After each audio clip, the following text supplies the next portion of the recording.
For over a decade, creating an account on the world's most popular messaging app required one specific piece of hardware, an active phone number. Your digital identity was anchored entirely to a physical SIM card. Now, Meta is directing users to reserve text-based usernames instead. The intended benefit is personal privacy. You could connect with a new acquaintance or a business using a handle, keeping your personal phone digits hidden from view. However, the Indian government has issued a notice to halt this rollout. Their concern centers on a specific risk, that removing a verified phone number from the public interface creates a high-speed lane for untraceable fraud. A feature designed to protect users from harassment is now undergoing intense government scrutiny as a potential engine for digital scams. To understand the government's argument, we have to look at how different platforms verify identity. The old system relies on a hard-linked identity, while the new system creates a soft-linked one. With a hard link, getting a phone number requires passing Know Your Customer protocols. In many regions, you have to provide government ID to activate a SIM card.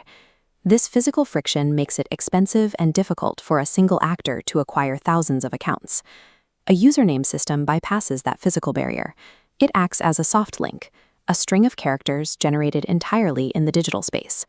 A user can spin one up instantly without ever interacting with a telecom provider. Without telecom verification acting as a speed bump, bad actors can deploy automated systems to generate networks of anonymous profiles. They can easily swap a profile picture and a handle to mimic an official institution or a government agency. Moving away from phone numbers drops the cost of mass impersonation, shifting the scale of the entire platform's risk profile. This specific vulnerability triggered India's Ministry of Electronics and IT to call emergency meetings with Meta executives. The government's data suggests this is a growing trend. They have already documented large-scale fraud networks operating on competing platforms like Telegram, which already utilize digital handles. Meta has pushed back against these concerns, stating they have internal algorithmic security measures designed to detect and block fraudulent accounts before they can interact with the public.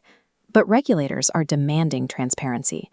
They have ordered Meta to submit a technical blueprint detailing exactly how the platform will ensure accountability once phone numbers are no longer visible. The standoff pits a billion users' desire for digital privacy directly against a government's mandate to track and prevent cybercrime. Mainstream coverage of the update often highlights a specific consumer benefit, the ability to use WhatsApp independently on an iPad or secondary tablet. This change alters the foundation of digital trust. By disconnecting the app from a physical SIM card, the platform moves away from a decade-old verification model.